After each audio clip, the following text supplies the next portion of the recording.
tidak bisa diganggu gugat karena sudah dipertimbangkan hal-hal subjektif dan objektif. Ya memang lebih bagus ya segeralah disidangkan sehingga mendapatkan suatu kepastian hukum bersalah atau tidak bersalah gitu. Oke, Bu, itu kan juga pernah melakukan niki ya, kasusnya dulu sejauh mana Bu prosesnya Bu? Apa udah sebetulnya dari Desember 2019 kan sudah SPDP ya, harusnya sudah bisa ditetapkan tersangka. Tapi kan semua juga udah tahu kasus-kasus yang melaporkan dia semuanya mandek. Iya. Nah sekarang apa? Ini kan udah awal yang bagus Bu, akan ikut mengawal niki Bu? Untuk apa? Atas laporan Ibu sendiri maksudnya? Nggak perlu, saya masih ada kasus lain yang banyak. Juragan 99, kemudian kasusnya Isa pemukulan, ya kan? Itu juga lagi kita proses karena sudah mohon perlindungan hukum kepada Propam, juga kepada Provos dan kepada Bapak Kapolres Jakarta Selatan. Apakah untuk dipus segera selesai dan bisa disidangkan pasal 55-nya, 55 KUHP itu mungkin tersangkanya lebih banyak.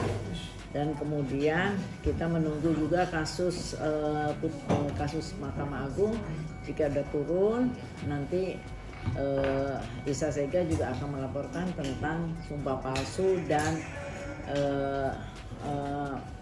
laporan palsu. Jadi lebih bagus perkara itu kita tekuni untuk diproses daripada kasus ITE. Kalau itu kan memang penganiayaan benar ya, sampai Isa Sega ini babak belur ya, pendarahan terus. Tapi ini sebagai jawaban juga nggak sih, Ibu kan waktu itu pernah dengan Niki ini masih perlu, tapi kan mandek. Ini sebagai jawaban nggak sih, kan ini kan sekarang si Niki jadi tersangka. Bukan jawaban, itu Allah punya tangan, sudah turun tangan ya. Siapapun manusia itu nggak bisa melawan dari apa yang telah digariskan oleh Allah. Karena itu kita sebagai manusia tentunya harus terus mendekatkan diri kepada Allah untuk supaya dilindungi, dan kita tidak boleh menyakiti atau menzolimi orang lain.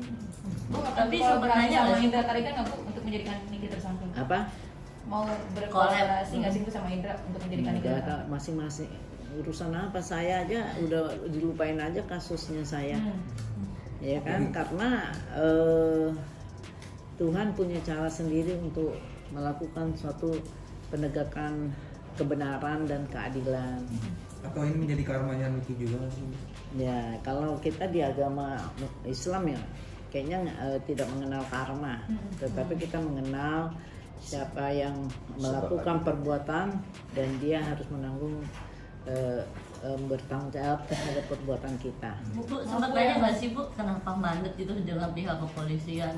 Saya nggak pernah itu, karena saya percaya dengan keadilan dari Allah Subhanahu Wa Taala, jadi saya nggak perlu tanya-tanya. Kalau memang itu harus jalan enggak, berarti Allah nggak ridho gitu aja. Masih menyimpan dendam nggak sih sama Niki? Aduh, nggak perlu bagi saya, karena dia tidak akan, kalau memang itu karakternya, dia tidak akan insaf atau menyadari bahwa dia salah. Ya, itu tadi. Jadi nggak perlu kita menghakimi bahwa dia salah atau tidak salah. Nanti biar aja hakim yang benar yang menghakimi. Tapi Ibu sebagai praktisi hukum melihat kasusnya sendiri seperti apa sih Bu, kasusnya antara Niki dan Dito ini Bu? Iya kan, kalau itu kan dari penyidikan, kemudian kejaksaan, ya kan, tinggal di persidangan aja untuk penentuan jalannya persidangan. Karena saya hanya melihat bagaimana dia melakukan video yang mengata-ngatai Dito. Saya nggak kenal juga sama Dito, dan itu kan nggak benar. Dia juga nggak kenal, dan itu bukan urusan dia. orang yang pengusaha, bisnismen, kalau dibilang penipu kan orang jadi akhirnya bisnisnya hancur. Tentunya dia dan itu diatur oleh undang-undang bahwa kita tidak boleh semenang-menang terhadap orang lain dan sengaja untuk menghancurkan orang lain gitu. Tapi kan ini kan selalu ya, Niki tuh selalu bermasalah dengan hal-hal yang seperti ini nih Bu. Malah bisa dibilang banyak netizen yang bilang ini public enemy si Niki nih. Nah, menurut Mbak Elsa seperti apa? Dia malah bangga kok. Setelah menghajar saya, dia bangga dan mengucapkan terima kasih kepada saya bahwa dia semenjak berseteru bukan berseteru, saya nggak pernah berseteru karena saya nggak ada urusan sama dia. Semenjak dia menghajar saya, menyerang saya dengan gagah berani, dia tiap hari dapat uang 2 miliar. Itu ada beritanya, mau saya bacain. Jadi dia pansos gitu ya Bu? Nggak tahu lah istilahnya, saya itu kan istilah orang berumur nggak ngerti. Jadi saya baca sendiri. Terima kasih ya Bu Elsa udah ngasih saya tiap hari 2M dan bangga. Jadi kalau saya sakit hati atau saya dendam, rugi sendiri, orang dia happy kok. Beri aja kebahagiaan dia. Sampai kapan kebahagiaan itu akan berlangsung? Kan semuanya ada akhirnya. Pesta itu ada akhirnya. Gitu. Dengan caranya dia kayak gini emang selalu bisa menghasilkan cuan ya Ben. Ya, tapi kan belum tentu juga. Semuanya ada akhirnya, saya bilang. Oke. Bu sempat traktir sesama rutan katanya Bu itu pencitraan nggak sih Bu? Bisa Menurut Ibu. Oh. Ya itu memang mesti sedekah dia. Kan dia dapat 2M, nggak ada artinya 10 juta itu. Bu, tapi emang segampang itu ya untuk di rutan mengirimkan pakaian, makanan gitu? Bisa itu sih.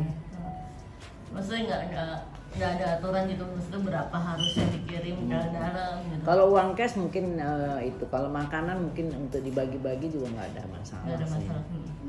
Anggap aja sedekah dari 2M untuk 10 juta for nothing itu. Iya betul. Orang kaya raya, orang hebat gitu kan. Terima kasih. Pertanyaan yang mau ditanya Bu, Apa? tadi tanggapan soal Niki penangguhan ditolak.